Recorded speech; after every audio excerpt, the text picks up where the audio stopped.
Welcome back to 23-Minute Reads with me, Mya D. This is kind of like my virtual book club because in these 5 minute or so videos, I share with you my takeaways from my current reading. Right now, that is Teaching to Transgress by Bell Hooks. As a part of my 23 to 23 challenge, I'm reading 23 minutes per day, every day as an action of self-love, as an investment into myself, and as a way of providing myself with some consistency in an ever-changing world. Hoping that you will join me along in this journey by liking this video, subscribing to the channel, and dropping some comments down there in that comment section so that there's an actual dialogue going on.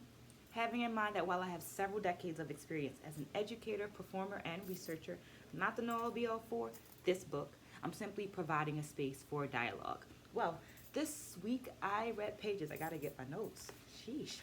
This week I read pages 74 through 110, and here are my 3 takeaways. Takeaway number 1 is choice.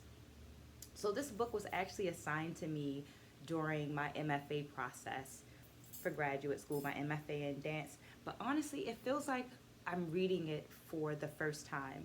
And I don't know why other than the choice. My choice to read it this time. So like it's my choice.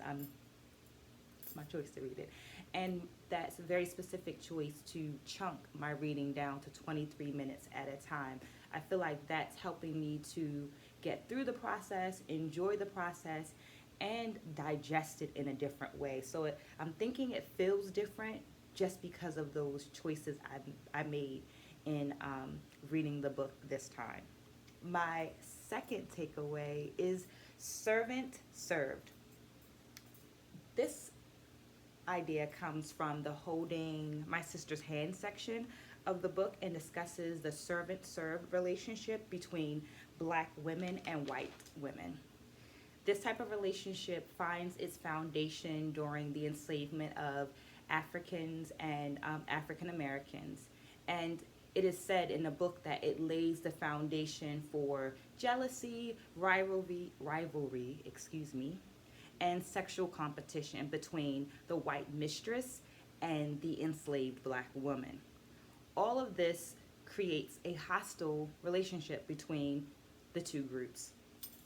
One of the things that's mentioned is that in this book is that in order to progress, in order to have effective scholarship in feminist theory, we must evaluate and examine that relationship so that we can make some actions towards a better space. So close examination of how that servant-served relationship is manifesting in our scholarship and our everyday actions in this time will help us to progress forward. Takeaway number 3 is poly. So that poly perspective, poly truth is something that I've mentioned before in this series. Here's the quote. "It burns me up to be treated like shit by white women who are busy getting their academic recognition, promotion, more money, etc. for doing great work on the topic of race."